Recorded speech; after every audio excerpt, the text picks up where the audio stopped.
ஒரு உலோக கனவுருவின் அமைப்பு ஒன்று. அதுக்கு ஒரு குறுக்குவெட்டு பரப்பு இருப்பு, அதுக்கு ஒரு நீளம் இருக்கு. இப்ப நாங்கள் கதைக்கிறது ஒரு மின் பகு பொருள் கரைசல்.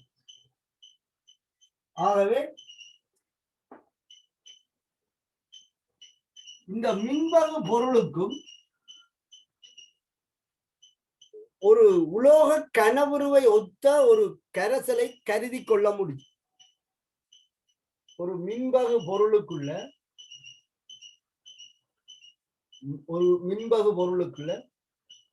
உலோக கனவுருவை ஒத்த இதே ஒத்த ஒரு கனவுருவை கருதி கொள்ள முடியும்.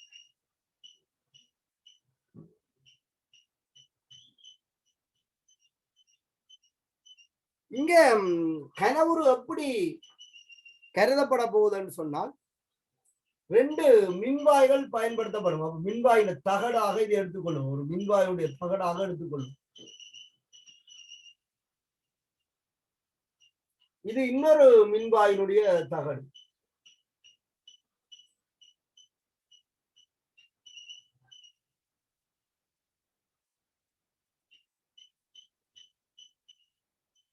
சரியா? இந்த 2 மின்வாயினுடைய சதுர தகட்டுக்கு இடையில கற்பனையில ஒரு கனவுருவை நாங்கள் கருதி கொள்ளலாம். நான் சொல்ல வாரது விளங்குதா? ஒரு உலோக கனவுருவிற்கு குறுக்குவெட்டு பரப்பு இருப்பதை போல மின்பகு பொருளுக்குள்ள அமுழ்த்தப்பட்டிருக்கிற ஒரு உலோக தகட்டுக்கு ஒரு குறுக்குவெட்டு பரப்பு இருக்குது.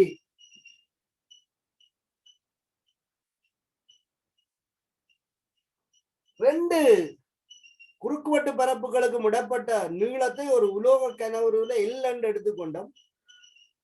அதே போல இந்த 2 உலோக தட்டுகளுக்கு இடப்பட்ட நீளத்தை நாங்கள் எல்லாக அடையாளப்படுத்திக் கொள்ளலாம்.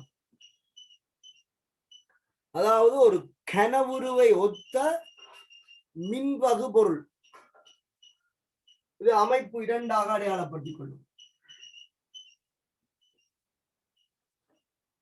இந்த உலோக கனவுருவிற்கு தடை இருக்கு. இந்த உலோக கனவுருவுக்கு ஒரு தடை இருக்கு. அதே போல நாங்கள் கருதி இருக்கிற இந்த மின்பகு ஒரு கரைசலுக்கும் ஒரு தடை இருக்கும். உலோக கனவுருவினுடைய தடை ஆர் எல்லுக்கு நேர்வீத சமனாக இருக்கும். ஆர் எல்லுக்கு நேர்வீத சமனாக இருக்கும். அதாவது 2 குறுக்குவெட்டு பரப்புகளுக்கு விடப்பட்ட நீளத்துக்கு தடை நேர்வீத சமனாக இருக்கும். குறுக்குவெட்டு பரப்பிற்கு நேர் மாறு விகித சமனாக இருக்கும். அதே போல சரிதான். அதே போல இங்கேயும் இந்த கனவுருவினுடைய தடை ஆர் அந்த 2 மின்வாய்களுக்கு இடைப்பட்ட நீளம் எல்லுக்கு நேர்வீத சமனாகவும் அந்த மின்வாயினுடைய பரப்பு அதற்கு நேர் மாறு விகித சமனாகவும் காணப்படும்.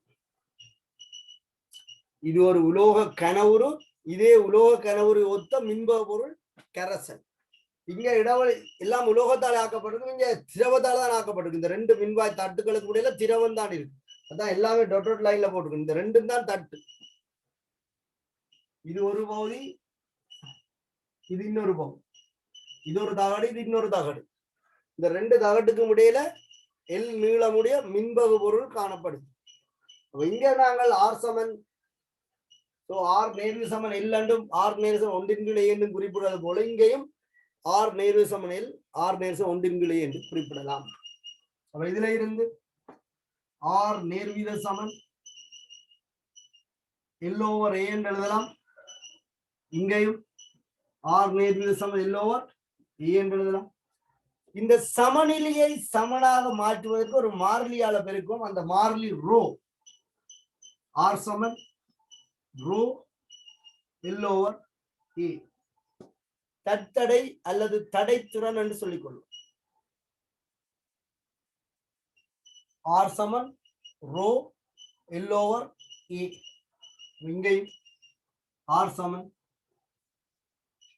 ரோ L over E ஆக இருக்கும். ஒரு உலோக கனவுருவுக்கு தடை எப்படி இருக்குமோ அதே போல இந்த மின்பகு பொருள் கரைசலுக்கு ரெண்டு மின்வாய்களுக்கு இடைப்பட்ட கனவுருவின் தடையும் அவ்வாறே இருக்கு. நாங்கள் இங்க உலோக கனவுருவை பற்றி காய்க்க போறது இல்லை, மின்பகு பொருளை பற்றி காய்க்க போறோம். ஆகவே இந்த மாதிரி R சமன் ரோ L over என்ற ஒரு தடை இருக்கும். எல் மின்வாய்களுக்கு இடைப்பட்ட நீளம் அல்லது தூரம், A என்பது இந்த மின்வாயின் குறுக்குவட்டு பரப்பு, R தடைத்திறன் இங்க உலோகங்கள்ல தங்கி இருக்கும். அதே போல இங்க மின்பகு பொருள் இந்த தன்மையில தங்கி இருக்கு. சரிதான். அமைப்பு 1 அமைப்பு 2 ஒருக்கா கீறிக்கொள்ளுங்க. கீறி இதுல குறிப்பிடப்பட்ட கணியங்களை அடையாளப்படுத்திக் கொள்ளுங்க. இங்கு இங்கு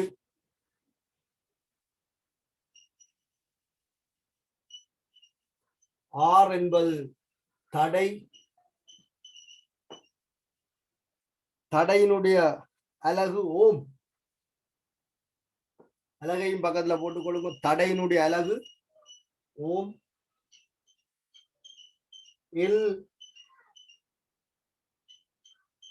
நீளம்,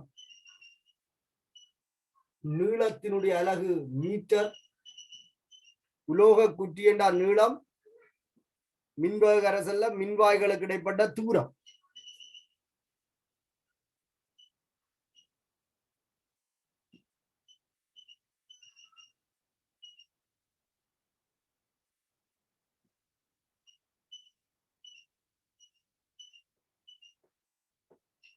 மின்வாய்களுக்கு இடைப்பட்ட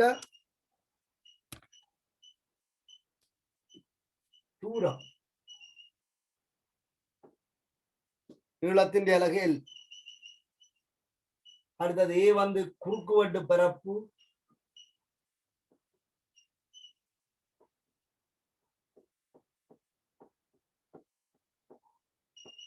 அதனுடைய அலகு மீட்டர் வர்க்கம்.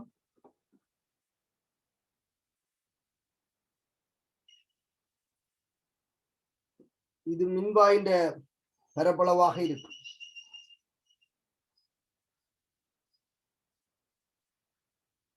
ரோ என்பது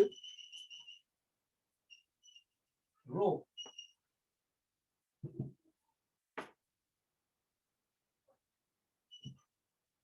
தடைத்திறன். தடைத்திறன் ரோ வந்து தடைத்திறனாக இருக்கு. இந்த ரோவினுடைய அலகை எழுதா மாற்றம் செய்து பாருங்க. ரோ வந்து R A over L என்று வரும். தடையினுடைய அலகு ஓம், குறுக்குவெட்டு பரப்பு மீட்டர் வர்க்கம், எல்லின் அலகு மீட்டர். ஆகவே தடைத்திறனுடைய அலகு ஓம் மீட்டராக இருக்கு. தடைத்திறன் அலகு ஓம் மீட்டர். எங்கேயாவது ஒரு நிறையில் எடுத்து போட்டுக்கொள்ளுங்க.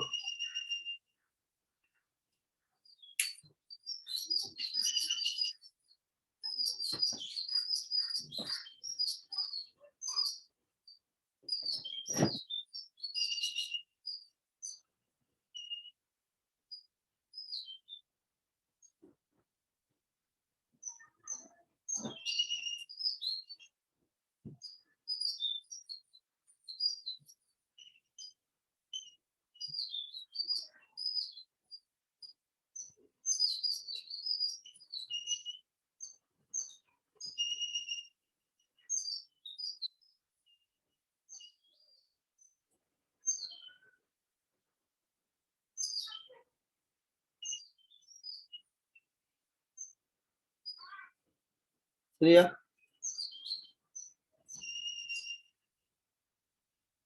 அமைப்பு 1 அமைப்பு 2 பேருக்கும் ஒரே மாதிரி நாங்கள் எழுதி கொள்ளலாம்.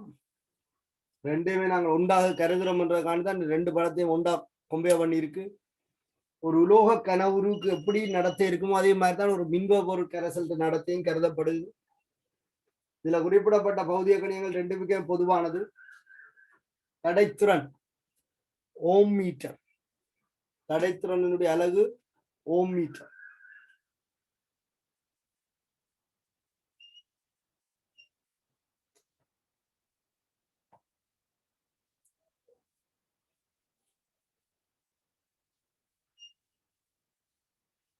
அமைப்பு ஒன்று என்று போட்டு அதை அடையாளப்படுத்திக் கொள்ளுங்க. அமைப்பு ஒன்று,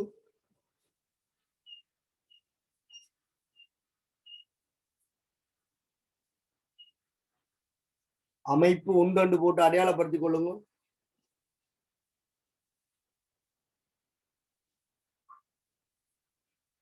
அமைப்பு ஒன்று எல் நீளமும்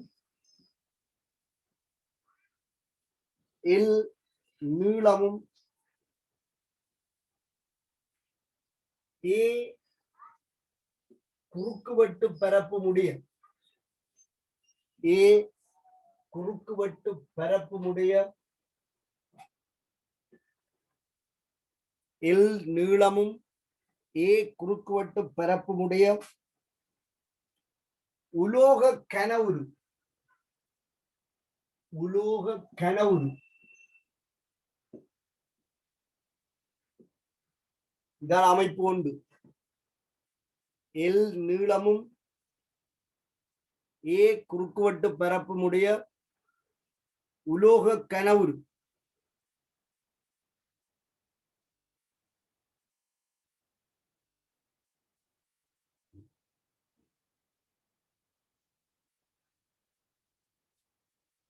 அமைப்பு ரெண்டு, அமைப்பு ரெண்டு இருக்கு. அமைப்பு ரெண்டு எல் நீளமும் எல் நீளமும் எல் நீளமும்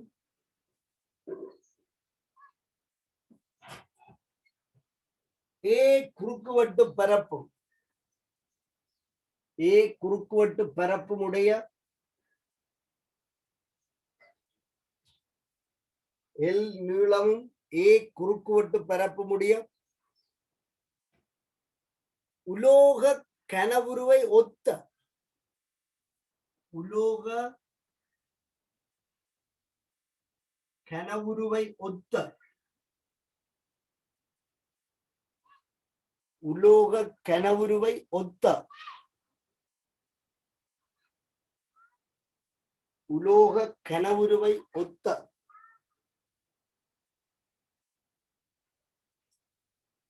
கரைசல் ஒன்று, கரைசல் ஒன்று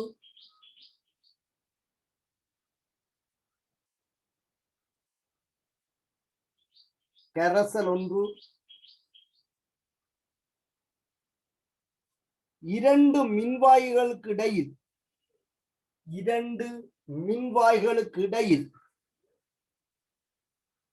இரண்டு மின்வாய்களுக்கு இடையில்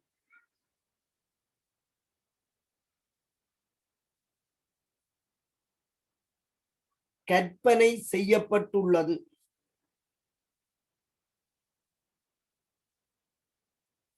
கற்பனை செய்யப்பட்டுள்ளது.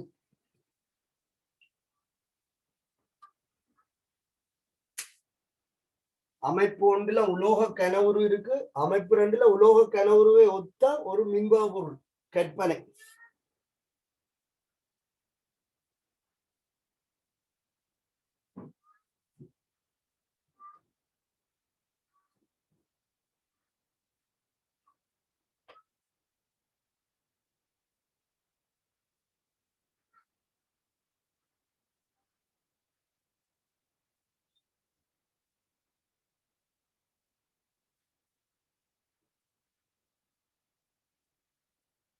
சரியா?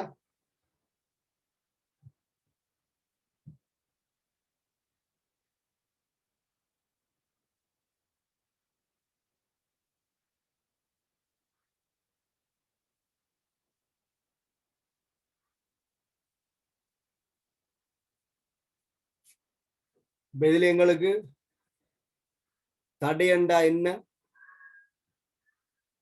தடை திறனண்டா என்ன, கடத்தும் வலுண்டா என்ன, கடத்து திறனண்டா என்னன்னு சொல்லி நாங்கள் கொஞ்சம் பார்க்க வேண்டி இருக்கு. சின்ன சின்ன டெபினிஷன்கள் இதுல நாங்கள் பார்த்துட்டோம்னு சொன்னால் எங்களுக்கு அங்கால இலகுவாக இருக்கும். அப்ப இதுல இருந்து நாங்கள் தடை என்ற ஒரு விஷயத்தையும் தடை திறன் என்ற ஒரு விஷயத்தையும் நாங்கள் இதுல பார்க்கிறோம். ஆகவே இந்த தடைத்திறன் என்பதை நாங்கள் வரையறுக்க வேண்டும். சரி,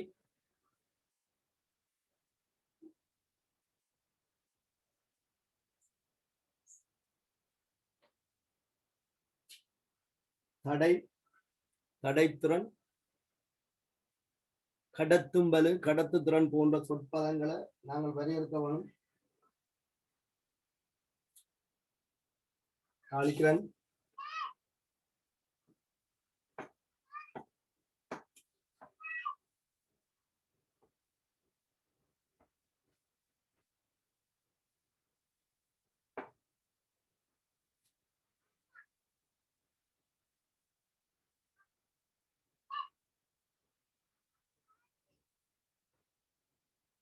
சரி, உள்ள பாருங்க. தடை ஆர் என்று பொதுவாக குறிப்போம். அதன் அலகு ஓம். சரியா, ஒரு இலத்திரனியல் சுற்றில தடையை நாங்கள் பயன்படுத்துறதுக்கு காரணம், ஏன் நாங்கள் தடையை பயன்படுத்துறோம்னு சொன்னால், தடை இந்த இலத்திரனியல் சுற்றில ஓடுற மின்னோட்டத்தின் அளவை கட்டுப்படுத்தும். இப்ப தடையை போட்டு நாங்கள் மின்னோட்டத்தை கட்டுப்படுத்தலாம் என்று கேள்விப்பட்டோம். மற்றது மின்னோட்டத்தின் அளவை ஒழுங்குபடுத்தும். சரியா, கண்ட்ரோல் பண்றதும் ரெகுலேட் பண்றதும் இந்த சாதனத்தின் தொழிற்பாடு. அப்ப அதுவே தடைக்கான வரைவிலக்கணமாக கொடுக்கப்பட்டிருக்கு. மின் சுற்றில மின்னோட்டத்தின் அளவை கட்டுப்படுத்துவதும் ஒழுங்குபடுத்துவதுமான இலத்திரனியல் சாதனம் தடை அப்படின்னு சொல்லி வரையறுக்கப்பட்டிருக்கு. நாங்கள் தடையை ஒரு மின்சுற்றில பயன்படுத்துறது மின்னோட்டத்தை கட்டுப்படுத்துவதற்கும் அதை ஒழுங்குபடுத்துவதற்கும். கண்ட்ரோல் அண்ட் ரெகுலேஷன், இந்த ரெண்டும் தான் தடையின் பிரதான தொழில். அதுக்காக நாங்கள் ஸ்பெஷலா பயன்படுத்துற இந்த இலத்திரனியல் சாதனத்தை தடை என்று சொல்லி நாங்கள் வரையறுக்கிறோம். அடுத்தது கடத்தும் வலு. கடத்தும் வலு தடையோட இந்த கடத்தும் வலு தாங்கி இருக்கும். தடை அதிகரிக்கும் போது கடத்தும் வலு குறையும். சரியா, ஒரு பதார்த்தத்தின் ஊடாக மின்னை கடத்துகின்ற ஆற்றல் தான் கடத்தும் வலு. தடை அதிகரிக்கும் போது கடத்தும் வலு குறையும். அடுத்த விஷயம் ரோ, தடைத்திறன். இந்த ரோ நாங்கள் ஆர் சமன் ரோ எல் ஓவர் ஏ என்று சொல்லிடுறோம். ரோ எல் ஓவர் ஏ, ஆர் சமன் ரோ எல் ஓவர் ஏ. அப்ப இந்த ரோ எப்படி வரையறுக்கப்படுது? R A over L. சரியா, அப்ப ஒரு மின்பகு பொருளினுடைய அல்லது ஒரு உலோக கனவுருவினுடைய தடை அளவிடப்படக்கூடிய ஓம் மீட்டர் அப்படி என்று சொல்லப்படுகின்ற ஒரு ஆணி இருக்கு. தடையை அளவிடுவதற்காக பயன்படுத்தப்படும். மல்டி மீட்டர்லையும் தடையை அளவிடக்கூடிய ஒரு அளவு இருக்கு. அப்ப ஒரு தரப்பட்ட ஒரு பதார்த்தத்தினுடைய தடை அளவிடக்கூடியது. அப்ப தடை திறன் இது இவ்வாறு வரையறுக்கப்படுது. ஓரலகு நீளமும் ஓரலகு குறுக்குவெட்டு பரப்பும் உடைய பதார்த்தம் ஒன்றின் தடைத்திறனாக இருக்கும். ஏ 1 மீட்டர் வர்க்கமாகவும் எல் 1 மீட்டராகவும் இருந்தால் ரோ 6 இருக்கும். அப்ப ஓரலகு நீளமும் ஓரலகு குறுக்குவெட்டு பரப்பும் உடைய பதார்த்தம் ஒன்றின் தடைத்திறன்.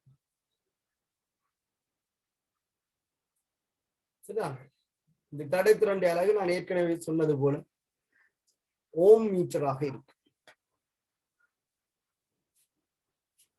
ஓவினுடைய அலகு வந்து ஓம் மீட்டர். இந்த கடத்தின் வலுவுக்கும் தடைக்கும் ஒரு தொடர்பு இருந்தது போல இந்த தடை திறனுக்கும் கடத்து திறனுக்கும் ஒரு தொடர்பு இருக்கு.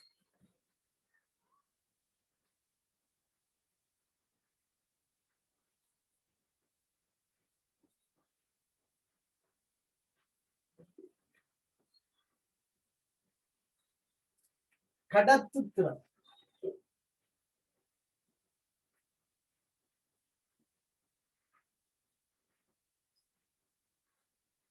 பொதுவாக சிமோல் கே அப்படி என்று சொல்லி குறிப்பிடப்படுறது.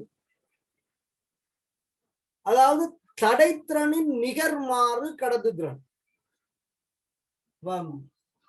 கே வந்து 1/ρ. ஆகவே கடத்து திறன் அலகு கே வந்து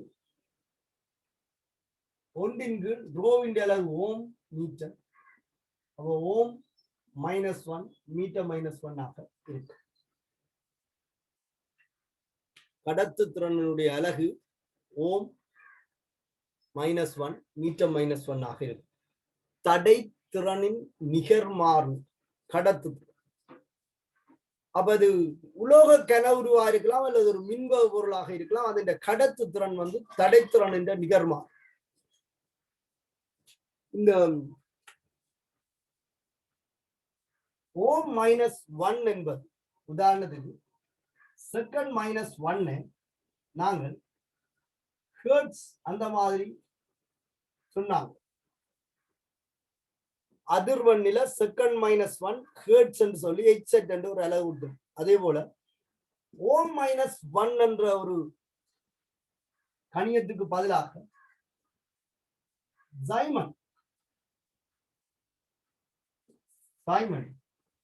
சீமென்ஸ் என்று சொல்லுவாங்க. சீமென்ஸ் என்றும் சொல்லலாம். எஸ் என்ற ஒரு அலகு கொடுக்கப்படுது. அதாவது ஓம் -1 எஸ் என்ற ஒரு அலகு கொடுக்கப்படுது. ஆகவே இந்த கடத்து திறனை நாங்கள் சைமன் மீட்டர் -1 என்று குறிப்பிடலாம். ஓம் -1க்கு பதிலாக எஸ் சைமன் மீட்டர் -1 என்று குறிப்பிடலாம். சீமென்ஸ் கெமிஸ்ட்ரி புத்தகங்கள் அநேகமா இருக்கும். பிசிக்ஸ்ல சைமன் அப்படின்னு சொல்லி அநேகமாக எஸ் மீட்டர் -1. இப்ப மின்பகு பொருட்கள்கிட்ட கடத்து திறன் அப்படின்னு சொல்லி நாங்கள் பார்க்கும்போது உலோகங்களை போல மின்பக பொருட்களுக்கு பெரிய அளவில் கடத்து திறன் இல்லை. கடத்து திறன் மிக மிக மிக மிக மிக சொற்பமாக இருக்கு. ஆகவே சாதாரணமாக சைமன் அளவுல ஒரு கரைசலினுடைய கடத்து திறனை நாங்கள் கருதுவதாக இருந்தால் அதுக்கான எண்பெருமானம் 0.0000000 என்று சொல்லி அங்கால ஒரு 6வது தசம் 7வது தசத்துல ஒரு 2 3 4 அப்படி சொல்ல வேண்டி வரும். ஆகவே மின்பகு பொருளினுடைய மின்பகு கரைசலினுடைய கடத்து திறன் அதை இலகுவாக குறிப்பிடக்கூடிய மாதிரி மைக்ரோ சைமன் என்ற ஒரு அலகில பொதுவாக குறிப்பிடப்படும். மைக்ரோ சைமன் நாங்கள் மிகச்சிறிய அலகுகள் பெருமானங்களை அளவிடுவதற்காக இந்த மாதிரியான முச்சேர்க்கைகளை பயன்படுத்தி கொள்ளும். உதாரணத்துக்கு 1×10⁶ சைமன் என்று சொல்றதை ஒரு மைக்ரோ சைமன் என்று இலகுவாக சொல்லிக் கொள்ளலாம். அளவிடுவதற்கும் தெரிவிப்பதற்கும் இலகுவாக இருக்கு. மின்பக பொருட்கள் வந்து 1 மீட்டர் இடைவெளியில இந்த மின்வாய்களை நாங்கள் கருதாமல் பொதுவாக 1 சென்டிமீட்டர் இடைவெளியில கருதிக்கொள்வோம். ஆகவே பொதுவாக நாங்கள் கடத்து திறனுக்காக இங்க பயன்படுத்துற அலகு மைக்ரோ சைமன் சென்டிமீட்டர் -1. மின்பகு பொருள் கரைசல்கள்ட்ட கடத்து திறனை நாங்கள் பொதுவாக தெரிவிக்கும் போது இந்த மைக்ரோ சைமன் சென்டிமீட்டர் -1 என்ற ஒரு அலகில தான் பொதுவாக தெரிவித்துக் கொள்வோம். சரிதான். இது வந்து இப்படி இந்த அலகுல குறிப்பிடப்படும் போது